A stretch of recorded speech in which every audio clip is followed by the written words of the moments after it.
أستغفر الله إن الله كان توابا أستغفر الله إن الله كان توابا أستغفر الله إن الله كان توابا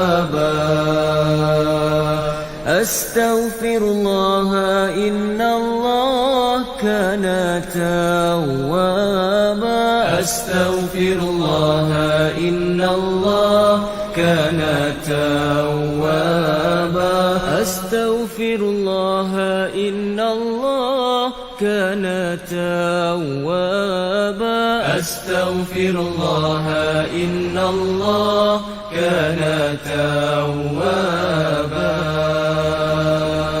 أستغفر الله إن الله كان توابا أستغفر الله إن الله كان توابا أستغفر الله إن الله كان توابا أستغفر الله إن الله كان توابا أستغفر الله إن الله كان توابا أستغفر الله إن الله كان توابا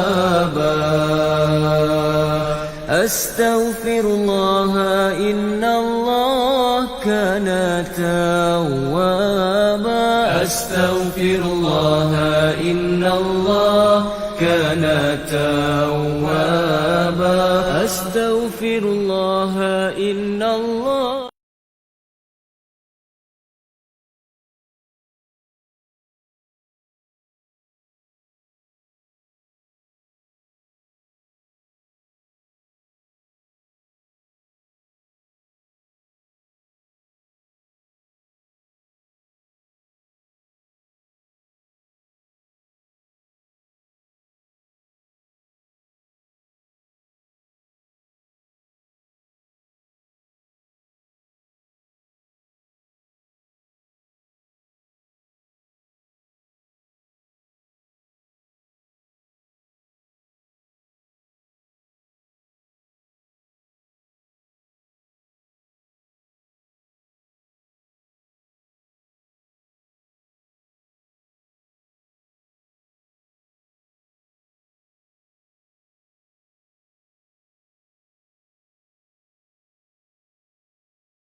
Bukhari dan Muslim. Daripada Abdullah bin Mughaffal radhiyallahu taala anhu, dia berkata, qara'a Rasulullah sallallahu alaihi wasallam amal fath fathul Makkah fatha Makkah fi masirihi surat al-fath ala rahilatihi farajja'a fiha qala Muawiyah ibn Qurrah laula anni akrahu an yajtami'a an-nasu alaina lahakaitu qira'atahu. Maksudnya, kata Abdullah bin Mughaffal, Rasulullah sallallahu alaihi wasallam membaca surah ini pada tahun pembukaan kota Mekah. Ketika mana Rasulullah sallallahu alaihi wasallam berada di atas kenderaannya pada hari kemenangan. Dan raja'a fiha, Nabi ulang-ulang banyak kali. Nabi mengulang ayat ini. Kata Muawiyah bin Qurrah, kalau tidak kerana aku bimbang kamu akan berkumpul sekelilingku, nescaya aku akan ulang cara bacaan Nabi SAW. Artinya di antara kemuliaan kelebihan surah ini, Rasulullah baca di atas kenderaan Rasulullah. Ketika mana hari pembukaan kota Mekah. Hari pembukaan kota Mekah berlangsung pada 8 tahun ke-8 Hijrah atau Hijriyah. Rasulullah membuka kota Mekah yang menandakan tamaknya penyembahan berhala di semenanjung tanah Arab. Dan dibersihkan Kaabah Al-Musharrafah daripada segala syirik dan khurafat.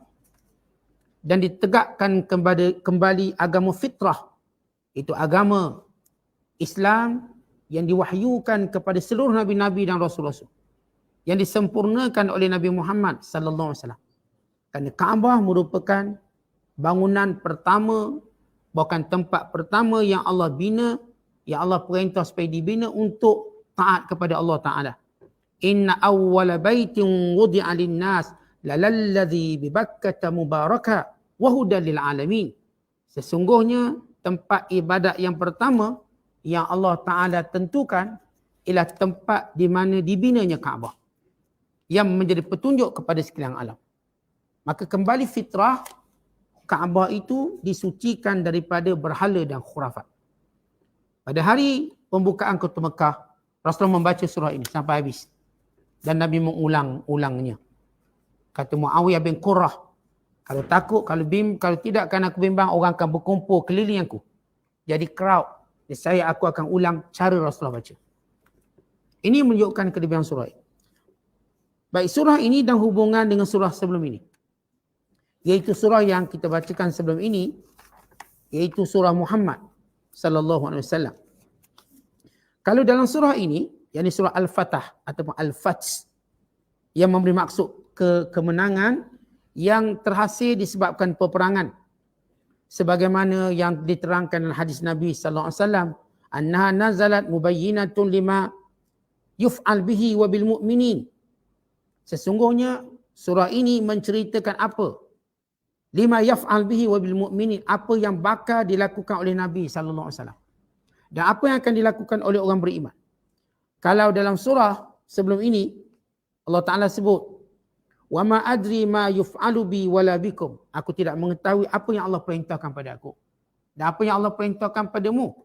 Maka dalam surah ini menyebut tentang perintah kemenangan, yakni peperangan yang membawa kemenangan.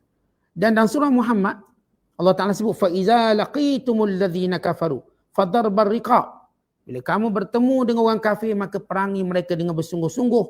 Maka dalam surah ini disebut, bila mana kamu peranginya bersungguh-sungguh, maka akan datanglah kemenangan. Inna fatahna laka fatham mubina. Kalau kamu tidak perangi orang kafir sungguh-sungguh, kemenangan tak akan dapat. Jadi di sini, kalau dalam surah Muhammad, Allah perintah orang beriman supaya perang sungguh-sungguh. Dalam surah Al-Fath, Allah menjelaskan akan datang kemenangan pada orang beriman. Berarti kaitan kemenangan itu bukanlah orang Islam tunggu mengharapkan pertolongan Allah. Bukan orang Islam tunggu mengharapkan keajaiban dan mukjizat. Tetapi orang Islam mesti bersungguh-sungguh. Tanda kemenangan bila adanya kesungguhan. Sama juga tuan-tuan bila kita doa murah rezeki. Bagaimana tanda murah rezeki? Tiba-tiba kita bekerja sungguh-sungguh. Itu tanda. Sama juga kita doa supaya Allah Ta'ala panjangkan umur kita. Bagaimana ia akan berlaku? Bila kita mula menjaga kesihatan kita sungguh-sungguh. Kerana antara doa akan diberikan amarat atau tanda-tanda melalui usaha kita. seorang doa untuk jadi baik, jadi soleh, maka kita akan lihat usaha dia untuk jadi baik. Artinya bukan percuma. Bukan doa sesuatu kemudian tunggu buah pokok. Doa sesuatu kemudian tunggu dalam gua. Kononnya akan berlaku secara automatik. Kalau dalam surah Muhammad, Allah suruh orang beriman bila berperang, perang sungguh-sungguh. Maka dalam surah Al-Fat menyebut datang kemenangan dari Allah. Di sini yang kita sebut ikhtiar. Kan itu kita lihat dalam kejayaan hijrah, bila Rasulullah merancang sungguh-sungguh. Nabi begitu teliti merancang hijrah, sehingga hijrah itu berjaya. Maka pertolongan Allah datang selepas manusia memberikan seluruh upaya dia. Seluruh dayanya, seluruh kebijaksanaannya. Seluruh apa yang dia ada, maka datang pertolongan Allah. Umat Islam tidak diajar sebagai umat yang menunggu dan umat pemalas. Ia hanya saya katakan mengharapkan keajaiban tanpa usaha dan ikhtiar. Dan ini yang disebut oleh Sayyidina Ali radhiyallahu taala anhu, al-haq radhiyallahu taala anhu. Al-haqqu bila nizam yaghribuhu batil bin nizam. Kebenaran yang tidak sistematik akan dikalahkan dengan kebatilan yang sistematik. Maksudnya kita berjuang benar, tapi tak ada benda yang sistematik kita buat. Yang sana berjuang tak betul misalnya, kufur, khurafat, tapi dibuat sistematik, maka berjalan. Dengan TikToknya, dengan IG-nya, dengan Facebook-nya, mereka merancang menghina Islam. Kita cuma mengharapkan nanti Allah bersihlah Islam. Islam kan agama Allah. Patut kita perangi sama, kita bukan ada TikToknya, Facebooknya, IG-nya. Kita buat serangan yang sama pada mereka. Maka itu tanda kemenangan. Maka ini yang Allah nak beritahu kepada kita, orang beriman. Tentang kemenangan itu datang sesudah usaha bersungguh-sungguh. Dan sejarah menunjukkan dalam semua peperangan, dalam semua kemenangan, hasilkan kesungguhan umat Islam. Di setiap zaman. Setiap zaman, bila Allah Ta'ala nak berikan kejayaan, Allah lahirkan umat yang bersungguh-sungguh, bukannya pemalas. Bukan umat yang disebut sebagai tawakul, tapi umat yang bertawakal, bukan bertawakul. Tawakul maknanya tak nak buat apa-apa, serah je.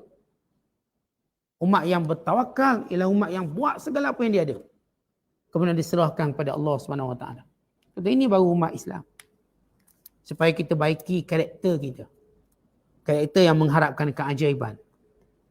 Dengan karakter yang mencari segala sebab kejayaan. Di samping hatinya mengadu kepada Allah dan bergantung padanya. Kemudian dalam surah Muhammad dan surah Al-Fath, kedua-dua surah ini dia ada persamaan dalam menerangkan sifat orang beriman, sifat orang kafir, sifat orang munafik. Kita dah baca surah Muhammad dan penafsirannya sampai ayat 38, bagaimana Allah cerita sifat orang beriman, sifat orang kafir, sifat munafik. Dan surah Al-Fath ini juga yang sama. Diterangkan sifat orang beriman, sifat orang kafir dan sifat munafik. Kemudian dalam kedua-dua surah, yang surah Muhammad yang kita bacakan sebelum ini, dan surah Al-Fath yang kita bacakan pada malam ini, dan menafsirkannya, kedua-dua surah ini memerintahkan Nabi SAW supaya beristighfar, memohon keampunan kepada Allah untuk dosa dan kesilapannya, dan kepada orang beriman dan lelaki dan perempuan. Jadi kita tahu Nabi SAW tak ada dosa, tapi dek mulianya taubat, mulianya istighfar, Allah perintahkan. Allah perintahkan Rasulullah berbuat demikian. Dan Allah memerintahkan Rasulullah mendoakan keampunan juga untuk orang beriman. Supaya semua orang tahu. Isu dosa kita dengan Allah menghambat, menyekat segala kebaikan dunia dan akhirat. Semua orang tahu benda ni. Kita semua kena tahu yang menghalang kita daripada mendapat segala kemuliaan ialah dosa kita. Maka apa usaha kita untuk menghilangkan, mengangkat dosa daripada kehidupan kita? Dosa kita sebagai suami, dosa kita sebagai isteri, dosa kita sebagai anak, dosa kita sebagai ahli masyarakat, bukan dosa kita umat Islam terhadap Islam, perjuangan Islam. Jadi jangan seorang pun berfikir saya tak perlu minta ampun, apa saya tak berdosa. Yang menghalang kita daripada mencapai banyak kebaikan dunia ini, kebaikan akhirat, kemenangan dunia, kemenangan akhirat, ceritanya dosa. Bagaimana kita tak nampak dosa depan mata kita? Tak nampak. Sehingga itu kita terhijab daripada kemenangan dan kebaikan. Bila kita dah nampak dosa kita, itulah tanda kemenangan. Kerana itu Allah perintahkan Rasulullah minta ampun. Allah Menyuruh Rasulullah bukan sekadar minta ampun untuk dirinya, untuk orang beriman. Sebagaimana Allah perintahkan pada orang beriman untuk mohon ampun. Cerita minta ampun ni cerita utama. Hatta bila dapat kemenangan, dia ajar kita minta ampun juga. Bila Allah sebut, Iza ja'a nasrullahi wal fath, wa ra'aitan nas yadkhuluna fi dinillahi afwaja, fasabbih bihamdi rabbika wastaghfir, innahu kana tawwaba. Bila datang kemenangan dan pertolongan dari Allah, kamu akan lihat manusia beramai-ramai masuk Islam. Dek kerana itu, bertasbih memuji Allah dan mohonlah keampunan. Allah itu maha menerima taubat. Baik, kita menang pun Allah suruh minta ampun. Sebab apa? Jangan ada riak pula, sombong pula. Kerana manusia kita dah sebut. Dalam apa situasi kita memang terdedah dengan dosa. Waktu kita hebat, ada dosa waktu kita hebat. Waktu kita tak hebat, ada dosa waktu tak hebat tu. Waktu kita bujang, ada dosa bujang. Waktu kahwin, ada dosa kahwin. Semua dosa ada. Waktu dosa tak ada anak. Waktu ada anak, dia ada dosa-dosanya. Supaya kita sentiasa segar, sentiasa sedar dengan dosa-dosa yang ada sekeliling kita, yang saya katakan penghalang. Seumpama kita menyedari bahawa diri kita ini akan terdedah dengan penyakit macam-macam. Tuan-tuan percaya atau tidak bahawa kita sentiasa terdedah dengan penyakit macam-macam? Maka kita pun makan suplemen. Kita pun avoid ataupun jauhi diri kita dari semua benda bahaya. Bak makan, bak minum, bak cuaca. Semua kita jauhi. Kadang tidur pun tak ada aircon. Takut apa? Takut sesama. Tutup aircon. Kadang kita tidur pun tuan-tuan adalah petua kita supaya tak kena benda tu, tak kena benda ni. Tuan-tuan mengelakkan diri dari dosa jauh lebih aula daripada mengelak diri daripada penyakit. Kalau saya bersungguh-sungguh elak diri daripada penyakit. Sebab penyakit ni menyusahkan kita. Tak nak kita sesama. Acu baru nak demam, Panadol 4 biji dah telan.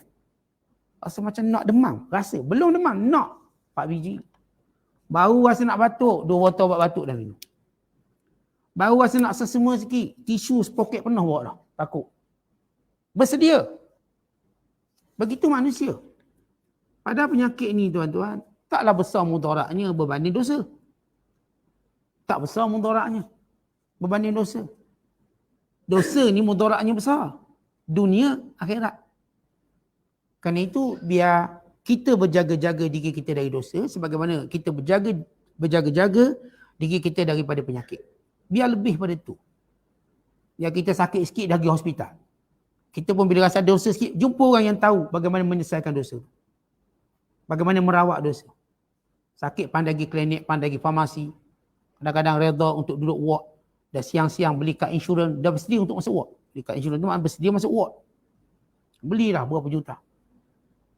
Kerana bimbang kesakitan kita, tapi kita tak bersedia untuk cari cara-cara pengampunan dosa, cara-cara pembersihan dosa.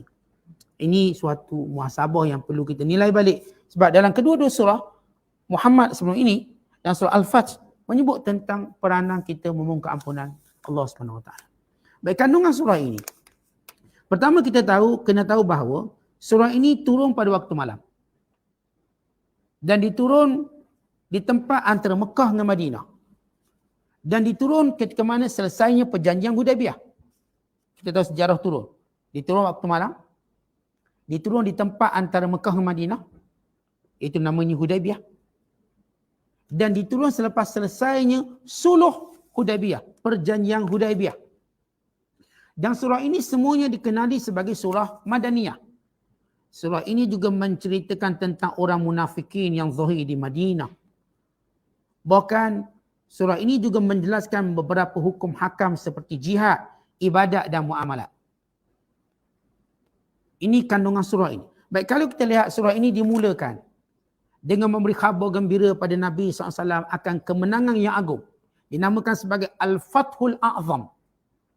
Apa dia kemenangan yang agung? Membuka kota Mekah. Tidak ada kemenangan yang paling hebat dalam Islam melainkan pembukaan kota Mekah. Kenapa? Kerana Mekah negara paling mulia dalam dunia. Berbanding Rom, Parsi.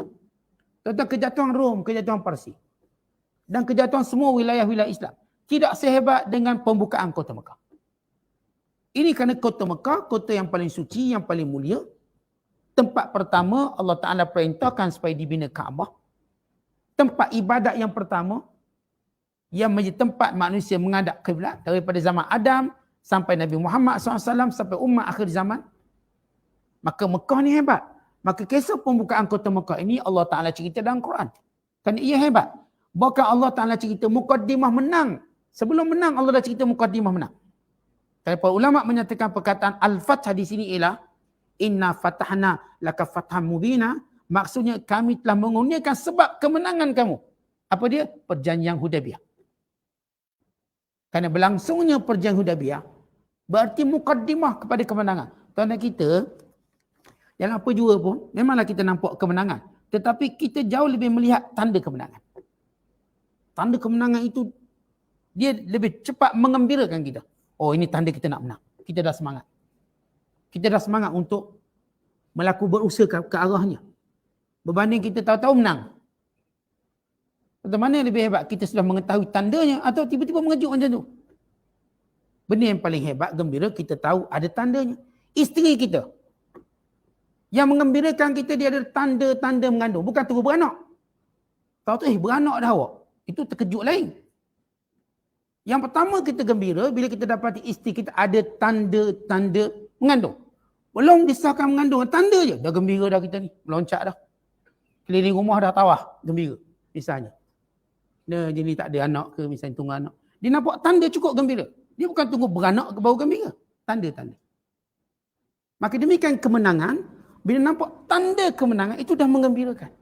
Kerana itu Allah menyebut di tanda kemenangan. Perjanjian Hudaybiyah, tanda kemenangan pembukaan kota Mekah. Dia kan itu orang Islam dah bersemangat. Tuan-tuan, mereka dah datang mengepung kota Mekah dengan jiwa kemenangan. Bukan jiwa tak tahu menang ke kalah 50-50. Tuan-tuan, kalau orang berperang, kalau dia 50-50 tak seronok perang. Tapi kalau dia confident, ni memang 90 ataupun ini memang 5-1 kita menang ni, kita rasa. Contoh. Confidentnya lain. Kita rasa. Dah confident ni, boleh menang. Jadi jiwa bila masuk peperangan, bila masuk pertandingan, jiwa ni jiwa yang hebat, berani. Berbanding orang yang masuk dengan jiwa yang kalah. Jiwa yang kalah, akhirnya dia pun tak nak angkat senjata. Sebab jiwa kalah dah ada. Belum perang, tapi dah rasa kalah. Maka surah ini ialah muqaddimah pada kemenangan. Kerana surah ini turun selepas bila? Selepas perjanjian Hudaybiyah. Perjanjian Hudaybiyah bila? Tahun ke-6 Hijrah. Kemenangan pembukaan kota Mekah bila? Tahun ke-8 Hijrah. 2 tahun sebelum. Dah diberikan sebagai mubasyirat ataupun tanda-tanda kemenangan. Dan kemudian surah ini menceritakan tentang janji Allah yang akan berlaku. Tidak dapat tidak kepada orang beriman. Dan amaran Allah Ta'ala kepada orang munafik dan juga orang kafir. Dan surah ini juga menjelaskan tentang mihamun Nabi ataupun tugas-tugas Nabi SAW. Untuk mengajak umatnya beriman dan menjadi saksi pada umatnya pada hari kiamat kelak. Dalam memberi amaran dan memberi peringatan supaya beriman pada Allah dan Rasulnya. Dan juga memberi khabar kemenangan. Yang keempat, surah ini menyebut dua benda yang mulia, dua perkara yang utama. Yang pertama tentang perjanjian dikenali sebagai Bai'atul Ridwan. Dalam perjanjian Hudaybiyah tu, sebelum berlaku perjanjian Hudaybiyah, dia ada satu peristiwa penting namanya Bai'ah. Sumpah setia. Atau bahasa mudah sumpah mati. Dikenali sebagai Bai'atul Ridwan. Yang dilakukan di bawah pokok bernama Ridwan. Di mana umat Islam berjumlah 1,500 orang. Mengikut setengah riwayat dan ada menyatakan bahawa 1,400 orang. Yang berbai'ah di bawah pokok Ridwan untuk memerangi orang kafir dengan sungguh-sungguh. Bila mana? Bila Nabi SAW nak masuk kota Mekah tahun ke-6 Hijrah untuk buat umrah dengan tujuan aman. Maka Nabi hantar seorang SB mata-mata daripada suku Khuza'ah untuk bertemu dengan musyrikin Mekah, menzahirkan sebab kedatangan dan beritahu jumlah datang. Sebab bukan datang nak perang, datang nak buat umrah. Lepas buat umrah balik, bukan nak duduk Mekah, bukan nak kacau orang Mekah, nak buat umrah. Maka bila diberitahu kedatangan Nabi SAW, maka mereka keluar, musyrikin Mekah keluar dengan membawa unta-unta yang penuh susu. Sebagai satu persiapan untuk duduk lama, menghalang Rasulullah masuk Mekah di satu tempat bernama Zitwa. Zitwa satu tempat yang berada di luar Mekah, iaitu Perigi Tua. Nabi SAW bila nak masuk Mekah, Nabi akan mandi kat perigi tua. Sampai hari ni masih ada, dia panggil perigi tua. Maka mereka berhimpun di kawasan tua atau Zatu Tua. Bawa unta-unta yang banyak susu untuk menunjukkan mereka akan duduk lama untuk menghalang Rasulullah masuk. Maka Nabi hantar Uthman bin Affan. Suruh berunding. Tiba-tiba isyarat dengar rumus atau khabar angin, Uthman dibunuh. Akhirnya ini menyebabkan Rasulullah marah. Maka Rasulullah memanggil sahabat, bersumpah setia, bersumpah mati di bawah pokok Ridwan. Dan dalam surah ini menceritakan sumpah Bai'atul Ridwan.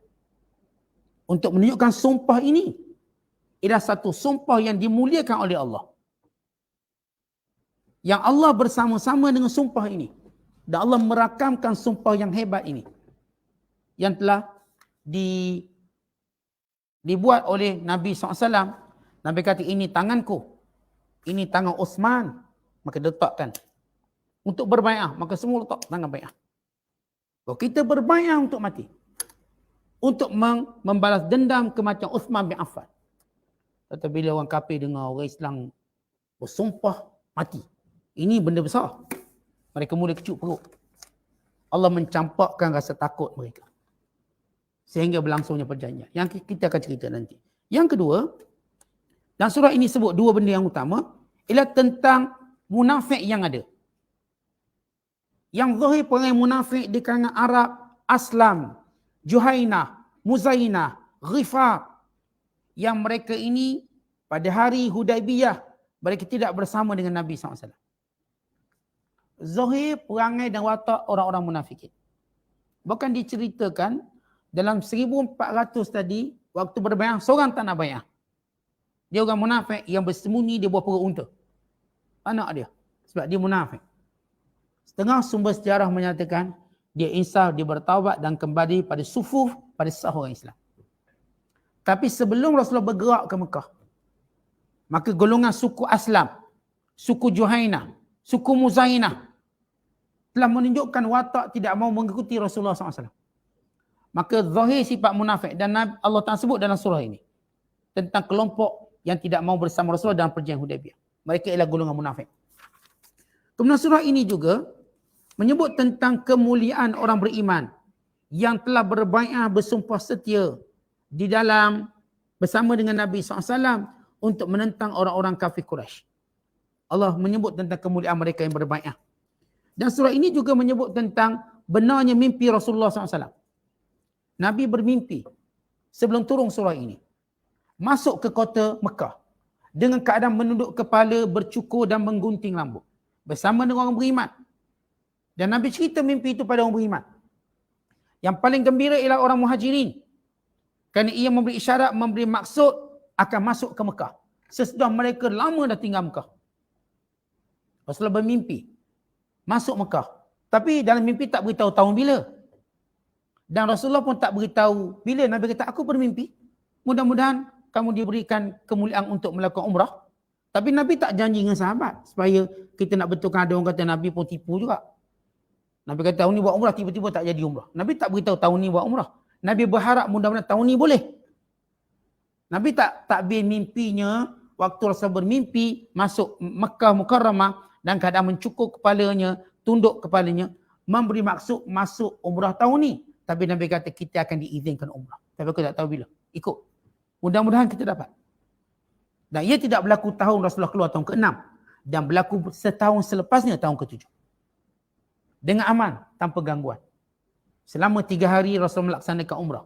Jadi Nabi duduk Mekah 3 hari, melaksanakan umrah dan melaksanakan segala ibadat di Mekah. Dengan syarat orang-orang Mekah keluar. Tak boleh ada sekitar Kaabah. Supaya tak ada provokasi. Perjanjian yang telah dimeterai. Maka ini di antara apa yang diceritakan dalam surah ini. Yang ke-8, surah ini ditutup dengan 3 perkara penting. Yang pertama, bahawa Rasulullah SAW diutuskan untuk membawa agama yang benar, yang memenangkan ataupun yang akan diangkat mengatasi agama lain. Tetapi bila sebut Islam mengatasi agama lain, dari sudut mana? Prinsip. Dari sudut syariat. Dari sudut kekuatan iman dan kekuatan syariat. Tuan-tuan tengok bila LGBT dia datang menyerang semua negara. Semua negara kafir dapat dijajah oleh golongan LGBT melalui pelbagai rangkaian syarikat korporat dan berbagai ahli politik, pelbagai siaran-siaran TV dan juga segala media massa. Mereka perjuangkan LGBT. Negara-negara Kristian tidak boleh menolak LGBT. Akhirnya padi dengan padi jadi LGBT. Namun sekatan langkah LGBT sumbang di negara Islam. Mereka tak boleh masuk. Sama ada di negara Afrika ataupun di negara Asia Barat. Hatta Malaysia, hatta Indonesia. Untuk menunjukkan yang satu-satunya boleh menghalang segala maksiat manusia cuma Islam. LGBT tak berani terang-terangan di Indonesia. Di Malaysia. Di negara orang Islam majoriti. Di Sudan, di Mesir, di Kuwait, even di Saudi, atau di Somalia, atau di mana-mana negara. Mereka nampak Islam yang menyekat agenda kerosakan manusia. LGBT ni rosakkan semua. Rosak budak-budak, rosak anak-anak. Saya dah cerita di Belanda, mereka buat satu rancangan memperkenalkan satu jantina baru, transgender kepada anak-anak kecil. Supaya mengiktiraf kelompok-kelompok transgender dan seks sejenis. Sehingga kerajaan Belanda menyokong sistem ataupun dipanggil tinggi pendidikan tu. Supaya orang Belanda yang pertama yang mengiktiraf kahwin sejenis. Dan memang secara sejarah, dan di sana ada satu mahkamah antarabangsa di Hague yang kononnya mempertahankan kebebasan manusia. Yang pertama mengiktiraf kahwin sejenis Belanda. Kahwin sejenis, iktiraf. Dan semua perbuatan-perbuatan kita katakan yang tidak bermoral dibenarkan atas nama hak asasi. Membeli belah sambil telanjang dibenarkan. Boleh buat ni grup beli belah sambil telanjang. Tengok dia punya tahap kebodohan dia.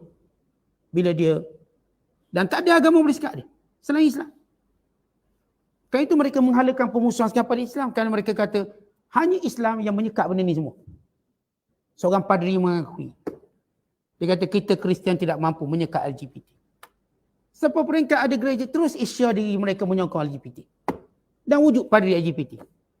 Cuma tinggal Islam yang terus menyekat golongan LGBT. Dan saya bukan menyokong Islam, tapi itulah hakikatnya kata padri, seorang padri Kristian. Dia cakap Kristian. Sebagaimana yang lain juga zina. Hanya negara Islam yang boleh menyekat zina. Yang lain semua kata zina atas kebebasan, hak asasi. Boleh berkedudukan. Kau suka dia lah. Sehingga sekolah rendah dah rosak. Yang kata sekolah menengah. Sehingga melihat benda-benda yang tidak baik ini menjadi satu kebiasaan. Dan bukan lagi benda yang dimalukan. Hanya tinggal dalam negara Islam benda ini suatu benda yang memalukan. Contoh ini kita sebut bagaimana Islam memenangkan. Dan semua isu kerosakan. Maka Islam menjadi benteng terakhir manusia. Kerana itu Islam yang sesuai untuk memerintah dunia. Yang boleh menyekat judi, yang boleh menyekat arak. Tuan-tuan tengok bila kuat negara Islam tu. Maka apa jadi? Arak pun haram. Judi pun haram. Hanya kebenaran kepada orang bukan Islam. Tidak pada orang Islam. Tapi bila tak kuat, maka lihat judi dibenarkan. Arak dibenarkan. Sebab itu Islam mengatasi agama lain. Walaupun agama lain kata kami juga anti judi, kami juga anti zina. Tapi mereka tidak kuat menyekat. Tak kuat. Hanya Islam yang kuat. Dan semua perkara. Tuan-tuan tengok apa pun kerosakan manusia hari ini akhirnya terhalang pada benteng terakhir Islam.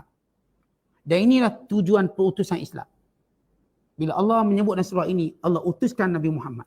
Dengan membawa agama yang mengatasi agama lain. Dalam maksud apa? Menyekat kemungkaran. Kita agama lain tak kuat nak sekat kemungkaran. Baik Budanya, baik Hindunya, baik Kristiannya. Apa agama yang ada selain pada Islam? Dan lihat bagaimana usaha mereka menyekat kemungkaran. Mereka tak boleh sekat. Mereka menyetujuinya dan bersama dengannya. Tapi Islam tidak. Terus disekat. Segala perkara-perkara yang mungkar. Dan inilah tanda yang kita sebut orang Islam ni akan terus bertambah. Yang puak-puak kafir duk main LGBT, zuriat tak bertambah. Bila jantan sama jantan, maka tak akan bertambah zuriat. Orang Islam terus zuriat bertambah. Dan benar yang disebut oleh dalam hadis, Al-Islam yazid wala yankus. Umat Islam terus bertambah dan tak akan kurang. Orang kafir akan kurang. Tak kurang apa, jantan kahwin jantan kurang. Betina kahwin betina. Maka kurang. Belum campur lagi bagaimana mereka abaikan pendidikan. Orang Islam tu kahwin. Akhirnya tu beranak pinak. Sebab itu sistem demokrasi yang diasaskan oleh mereka akhirnya akan menjadi backfire pada mereka. Dan mereka pasti akan mengubah sistem tu. Orang Islam tambah. Duduk beranak. Makin lama jumlah Islam makin ramai. Tuan-tuan Cina, bila dia sampai peringkat 1.6 bilion, dia takut rakyatnya menjadi lebih ramai. Maka dia sekat. Jangan lebih ramai lagi. Tak nak ada ramai. Mereka buat macam-macam. Antaranya ialah tahdidun nasal. Ataupun kita sebut sebagai rancang keluarga. Mereka mengenakan cukai yang tinggi. Kalau anak tu lebih pada 2, cukainya tinggi. Tuan-tuan umat Islam, tak ada istilah tu.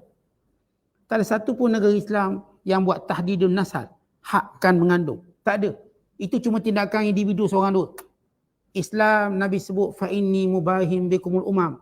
Beranak pinaklah kamu, aku bangga umatku yang ramai.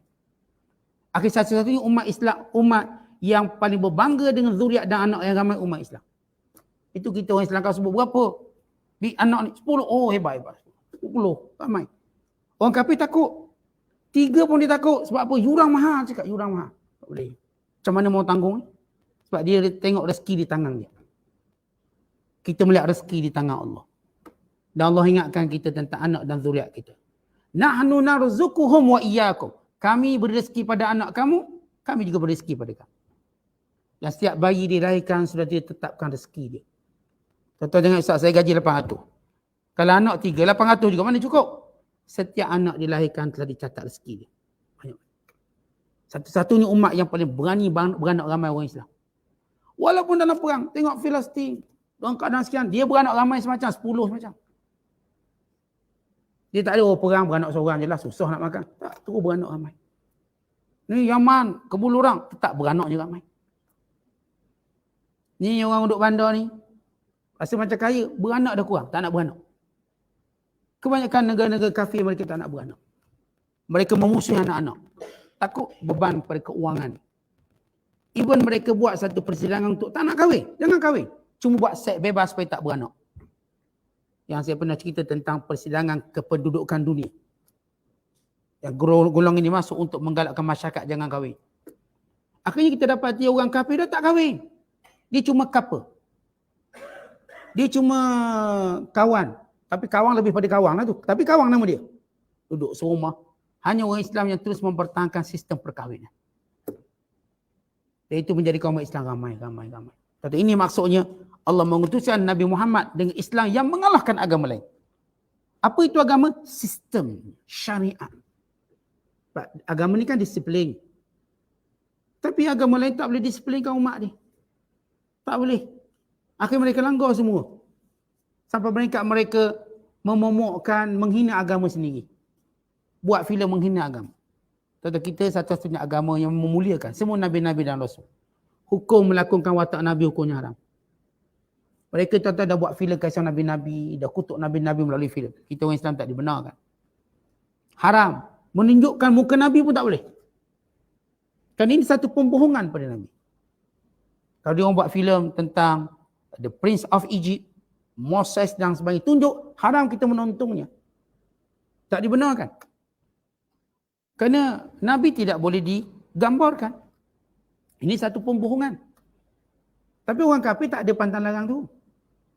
Kita orang Islam ada pantang larang. Tuan-tuan, satu-satu umat yang semua umatnya berpuasa, syariat umat Islam. Mana ada kita dengar syariat orang kafir, okey bulan ni bulan puasa belaka orang Buddha. Tak ada. Puasa belaka orang Kristian. Ada tak tuan-tuan dengar? Kristian suruh sebulan puasa. Tak ada orang nak ikutnya. Tapi lihat umat Islam dengan syariat. Puasa sebulan. Kalau tak puasa pun olok-olok puasa. Dia nak puasa juga. Kerana ramai yang berpuasa.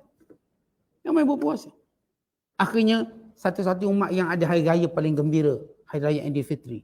Disambut dengan gembira sebab kita buat sesuatu sebelum raya. Orang-orang kafir, dia raya, dia tak buat apa pun sebelum tu. Bagaimana dia nak gembira sesuatu yang dia tak buat apa-apa, tiba-tiba raya. Tuan-tuan, kita nak gembira, kita mesti ada satu pengorbanan dulu, baru kita rasa gembira, seronok. Kita bila meraihkan kejayaan kita dalam periksa, sebab kita dah baca banyak, akhirnya kita release ataupun rasa gembira bila kita berjaya. Umat Islam dianjurkan puasa, diwajibkan puasa. Sebab itu nilai hari raya itu hebat. Ni rasa lagi lapar bulan Ramadan, rasa lagi. Dia punya kesan dia. Sebab bila datang Ramadan, kita Ustaz, dah Ramadan pula Ustaz, baru lagi Ramadan. Dia punya kesan Ramadan dalam mendidik kita. Yang saya kata, orang kafir tidak ada satu bulan untuk mereka puasa. Tidak ada. Tanyalah mana-mana agama. Tak ada. kerana agama mereka sudah hancur syariatnya. Tinggal Islam. Ini yang disebut Islam menang mengatasi agama lain. Yang kedua, Allah Ta'ala menyebut tentang sifat Rasulullah dan sifat orang beriman sebagai rahmat kepada sesama mereka dan keras kepada orang kafir. Baik, dalam akhir ayat ini, pada ayat ke-29, Allah Ta'ala sebut, di antara sifat mumayyizat, keistimewaan Nabi SAW dan keistimewaan orang beriman, mereka sesama mereka lunak dan bersaudara. Tetapi bersama orang kafir, mereka keras dan juga punyai haibah semangat. Ini sifat orang beriman. Sesama mereka berukhuwah. Mereka mencari jalan-jalan damai bila berbalah. Tetapi dengan orang kafir, mereka akan angkat diri mereka sebagai bangsa, sebagai umat yang mulia. Allah sebut bagaimana watak orang beriman sebenar. Ruhama'u bainahum asyidda'u 'alal kuffar. Ruhama'u bainahum, keras pada orang kafir yang menentang, yang menghina, dan berkasih sayang sesama orang beriman. Sebab itu hari ini apa yang perlu kita kuatkan ialah bagaimana membentuk kasih sayang sesama orang beriman. Sebagai satu sifat tanda kemenangan umat Islam. Tuan-tuan, umat Islam bagaimana mereka tak berkasih sayang sesama mereka, jarak mereka dengan kemenangan masih jauh. Sehingga kita mesti cetuskan kasih sayang sesama kita. Dengan kita mengurangkan jurang perbalahan, beradab dengan perselisihan dan pendapat yang berbeza dan berlainan. Tuan-tuan, tak salah kita berbeza pendapat, berbeza pandangan, tapi beradab dan berakhlak dalam berbeza pandangan dan pendapat. Sekiranya umat Islam berjaya mengukuhkan kembali pemuafakatan ini dan semangat ukhuwah ini, maka itulah dipanggil tanda-tanda kemenangan. Itu kita elakkan pemusuhan sesama orang Islam. Khususnya ketika mana kita menentang orang kafir. Khususnya ketika mana kita nak menjadi kuasa yang paling hebat dalam menjaga umat ini. Yang ketiga, yang penting disebut dalam surah ini, dan Allah Ta'ala menjanjikan kepada orang beriman yang beramal soleh dengan keampunan dan pahala yang besar.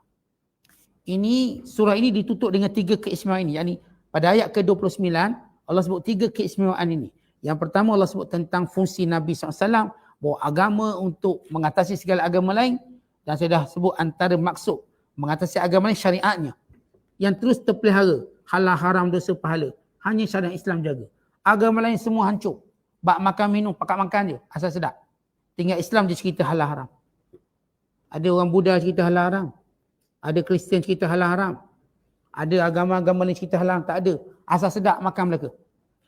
Dalam Islam ada halal haram. Jangan makan ni haram.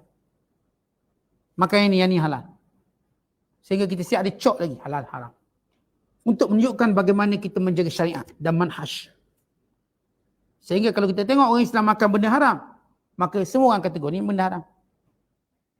Akhirnya orang-orang kafir terpaksa ikut rentak untuk menghasilkan makanan yang halal kalau nak masuk pasaran. Ini dia buat marshmallow, kan lemak babi. Dan dia nak suruh orang Islam makan, dia kena tukar lemak lain. Dia kena buat benda lain. Akhirnya lahirlah marshmallow yang halal. Kena buat juga. Banyak produk-produk dia. Dia tahu konsumer terbesar di dunia antara konsumer Muslim. Terutama bila mereka nak masuk ke negara-negara Islam. Akhirnya mereka terpaksa akut. Negara Qatar dia ada satu peraturan. Dia kalau tuan-tuan pergi Qatar, dia tak ada cok halal. Tetapi dia peringkat negara lagi. Apapun produk masuk negara tu, dipastikan halal tu baru boleh masuk. Dia tak ada cok halal. Tapi bila boleh masuk negara tu, halal lah dia. Dia sekat daripada sempadan lagi.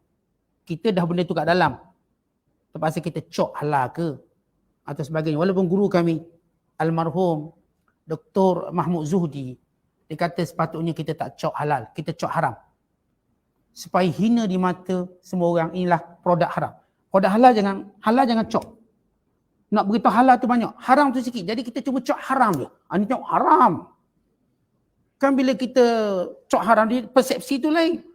Menjijikkan benda tu. Jadi orang kafir pun tak nak beli. Haram lah tulis. Kafir pun tak nak beli. Berbanding kita cok halal. Bila kita cok halal, kata guru kami dalam satu kelas kami, kalau kita cok halal, macam halal tu sikit. Haram tu banyak. Bila kita cok haram, maka nak tunjuk bahawa halal tu banyak. Haram tu cuma sikit. Dan kalimah itu dah menjijikkan semua orang. Tuan bayangkan tuan-tuan baru nak beli gula-gula itu, haram macam tu. Maka bukankah itu akan mengangkat kita Islam? Nak tunjuk biar haram ni benar-benar jijik. Itu cadangan beliau walaupun tak dilakukan. Sebab beliau ni penasihat pada 3 Perdana Menteri.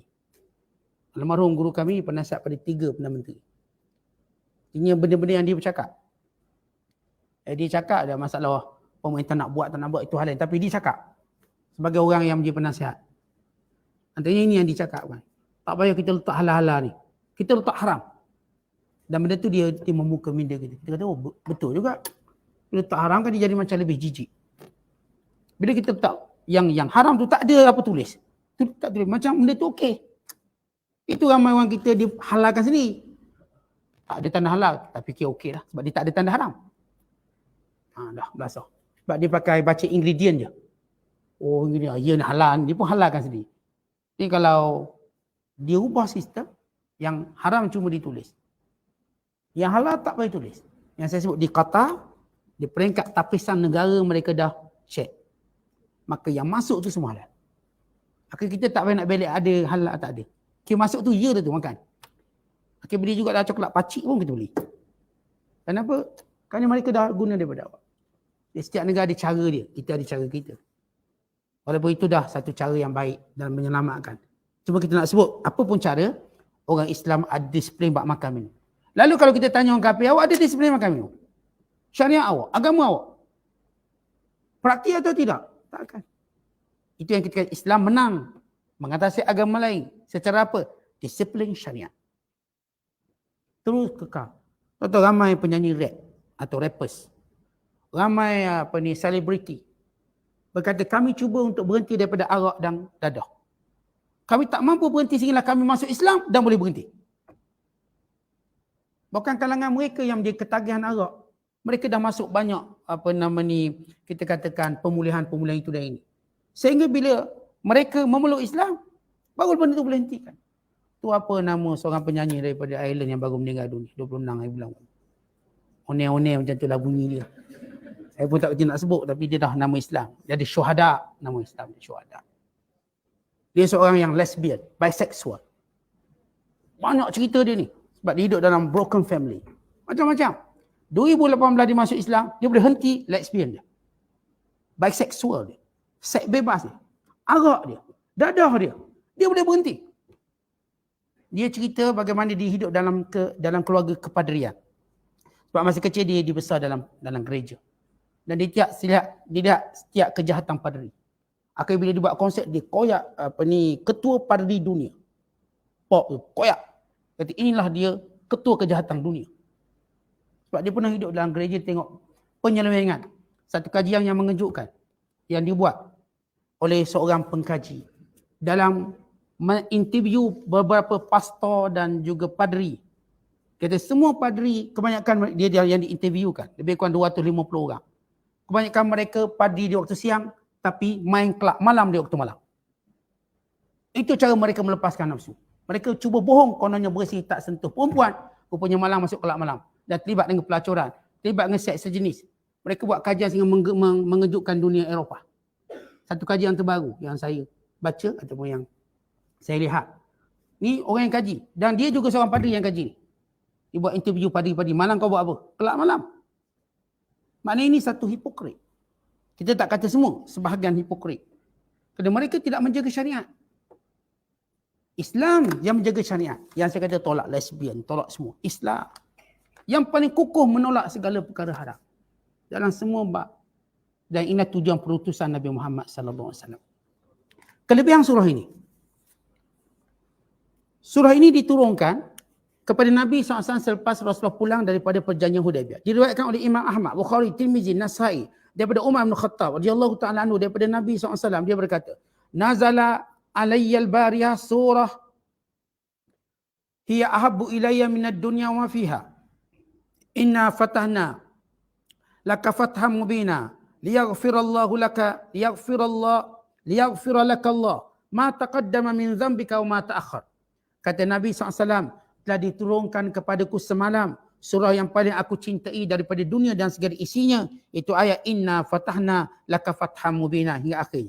Wa fi riwayatin, dan riwayat lain, laqad unzilat alayya al-lailata ayatun ahabbu ilayya mimma 'alal ardi wa fi riwayati muslimin an Anasin ahabbu ilayya minad dunya jami'iha. Telah turun kepadaku semalam satu ayat yang lebih aku cintai daripada segala isi dunia. Dan riwayat yang lain yang lebih aku cintai daripada dunia dan seluruhnya, iaitu surah Al-Fath ini. Ini kelebihan surah ini. Yang kata Nabi SAW, paling aku cinta daripada dunia dan seisinya.